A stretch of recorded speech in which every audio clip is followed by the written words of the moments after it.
Hey guys, Tyler here. Welcome to 13 Ways to Beat Round 95. One of the hardest rounds of the game, probably the second or third hardest in my opinion. It's a round that a lot of people struggle on, especially on chimps modes. I see a lot of questions or posts of people asking how to beat this round. They usually get stuck on it. So I'm going to give 13 pretty easy ways to deal with it. They're not the only ways. There's a billion and one ways to beat this round, but these are the most convenient. These are the easiest to weave into an already existing defense. You'll see there's like going to be some standalone full defenses, and then there's going to be just some partial defenses that you can tack on to what you have already, just so you don't feel like you're necessarily copying a guide perfectly or whatever. I also want to mention we're having monkey knowledge off and doing this on hard mode sandbox to try to properly simulate chimps mode. If you do have monkey knowledge, it's even easier. If it's on an easier map, it's even easier. And if you're on an easier game mode, you guessed it, it's easier. Wow! Enjoy the 13 ways. Alright, the first way we have to beat round 95 is probably one of the best ones, Icicle Impale. Obviously, you just want to get one of those down, then some towers to back it up. It is important to probably get a 0.25 Icicle Impale under an MIB. If you want to avoid the MIB, you could get a 2.05 Icicle Impale. However, that's significantly weaker. It's a lot slower. It just does a lot less, but you know, that is a way to do it on a budget.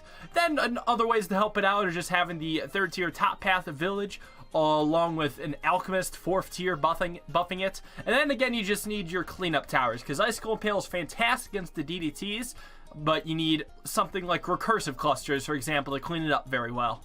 Next up, the Bloon Crunch, the Icicle Impale's beefier counterpart. Now, unlike the Icicle Impale, you only really need a sun avatar to clean up after the Bloon Crunch, because this guy does a lot better job of holding the DDTs and Moabs and everything in place. You don't really need too much passive damage over time. The only reason I have this recursive cluster is just so I can have something that pops purple balloons.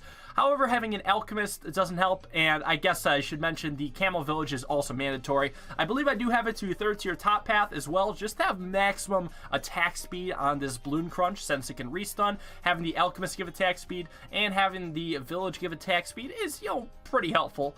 And just with that and Sun Avatar, should get through the entirety of that round. Next up, we have Sub Commander strats. Now, obviously, this can only be done on maps with water or modes with portable lakes, but the Sub Commander is a very, very good way to get past round 95, but you do need a lot of different support for it. So first off, you need the MIB, so the darts can actually pop leads. Then you probably want some alchemists, so a few of these subs get hyper buffed. Then you want towers everywhere, so you can take advantage of the full map range that these subs get. Then you probably also want a defortification shattering shells mortar, so the fortification mobs don't become a problem. And on top of that, you have to make sure that you have a crap ton of 203 subs in the range of the village and the sub commander. Not 204, but 203. They synergize a lot better with the sub commander. If you run out of space for 203 subs, then you want to make sure you have alchemists buffing everything, 402 alchemists. And then, if you still have money to spend, you can go for the fourth tier bottom path sub, but only after those two criteria have been met. Next up is 3 ground zeros.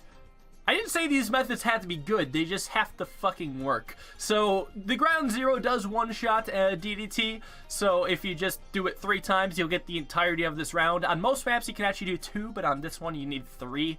So, as long as you have some other tower that can beat the camo purples, basically, and camo leads as well. So I have an Apache, just for example, but really could be anything. You should be able to use the ground zeros to get past 95. Wouldn't recommend this as much as the others, but hey, if you like ground zeros, go crazy. Next up, we got the Apache Prime B+2 Sabotage Supply Ninjas. So the Apache Prime got super buffed, however it kind of still sucks against fast balloons. That's where the Sabotage comes in. You need to Sabotage right before the start of the round, and just so the balloons do not get past the Apache Prime. And then the second one will be for when the first one starts slacking, and with all that together, it does beat 95. Again, obviously it only works on maps with one path, and they should probably be longer than average maps just to be safe. And if you really want to risk this as little as possible, you can control the Apache with your mouse, so it doesn't do anything stupid like start chasing or anything like that. You wouldn't want that to happen. And obviously, again, you want an MIB. The MIB is a very, very important tower for beating 95, just straight up. It helps out your defense so much. Third tier, middle path village, jungle drums helps as well. And Sabotage supply lines is another very, very helpful tower for round 95. If your defense, it kind of keeps just taking out one DDT at a time rather than being like a spread out defense, the slow helps you out quite a bit. Because it'll slow down the DDT layers, but obviously it won't slow down the ceramics, so that'll just give you a lot more time to deal with DDTs in general. Next up, we have Archmage strats. Now, this is the first one where I use Oben, because Oben synergizes well with magic towers, but Archmage plus Oben is pretty solid. You want that guy in a questionable spot, near-ish the front on strong. The positioning, you just gotta kind of figure out how it curves. You have to pay attention to its shots, see how they curve, and position it based off that. But as long as you have Oben and some balloon pop and power tower like Sun Avatar to clean up, you should be very, very good. Also helps to have MIB so your guy can pop purples and not be dudded by that. But otherwise, Archmage on strong is a good way to deal with DDTs. Also should mention the Archmage should be 501, so his bolts get a lot more pierce than normal. Next up, we have straight up Super Monkey spam. So we're using Oben again because you probably just want to use them in general. I also got the Dark Champion and 2 Dark Knights by him. They're very good against this round. Maybe instead of the Dark Knights, you want something like a Sun Avatar for future rounds because Sun Avatar is a little bit better overall. But really just spamming these Super Monkeys are pretty good. I would say the Dark Champion is probably the most solid, especially with the Oben synergies. I have to say, I mean, I did beat 2 Tower Champs with Dark Champion and Oben only, so you have to imagine it works here. Yeah, but here you also have a lot more money to work with, so go ahead and just spam those Super Monkeys. Next up, we have a fun little combination. A Grandmaster Ninja plus a Perma Brew, with Oben help, of course. Basically, the 3 of these make a super powerful Grandmaster Ninja. Perma Brew is just really good with this fast-attacking multi-projectile tower. And Oben, with his +2 Pierce, also helps with the fast-attacking high-projectile tower. Gives a lot of plus Pierce. Having Caltrops helps out quite a bit, too. I mean, they do significant damage when buffed by Alchemist. Have the totems going non-dipshit positionings, and you'll beat 95 just fine. Next up, we have the Avatar of Wrath strategies. So this is yet another Oben strategy, so you want all the druids in the range of Oben. Oben should be a high enough level by this round, most likely. And you want 6 total druids, one of them being 015, the rest being 014, all of course in range of each other, all just on first, yada yada yada. Then it always helps to have a Jungle Drums and MIB village, mostly an MIB so it can pop leads and the DDT of course. But having that is just generates enough power to easily defeat 95 on most maps. I think this was the strategy used to beat Hashing Out's Chimps for the first time in this recent update, so take that as you will. Works very well.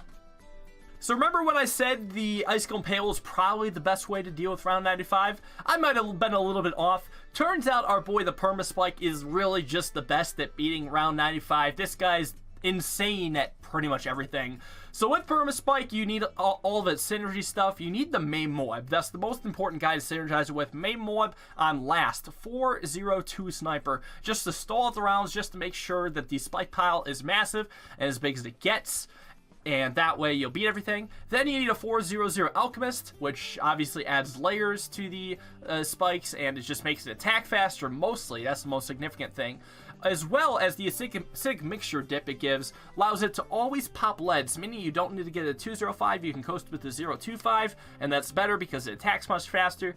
Then you want a Jungle Drums Village to again make it attack faster. Basically you want this guy attacking as fast as possible. And if that's still not enough, add in a Shattering Shells Mortar. You may notice the Shattering Shells Mortar is just a very good support tower for the 90s in general, including round 95.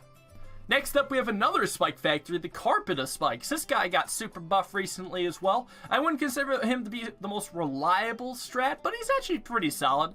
I got him, and I got a second just regular Spike Storm under an MIB along with everything else, basically, and it works out very nicely. The MIB might not have been needed if I wanted to get the Red Hot Spikes, but I think the regular Spikes look better. Just having a unicolor, it's a lot more crisp. It's a lot more clean. And I guess it also makes sure that the Bomb Tower and the Sun Avatar cleaning up can pop all types of balloons, but I think that's a lot less relevant. If you're balling on a budget, don't get the MIB, just get the White Hot Spikes instead.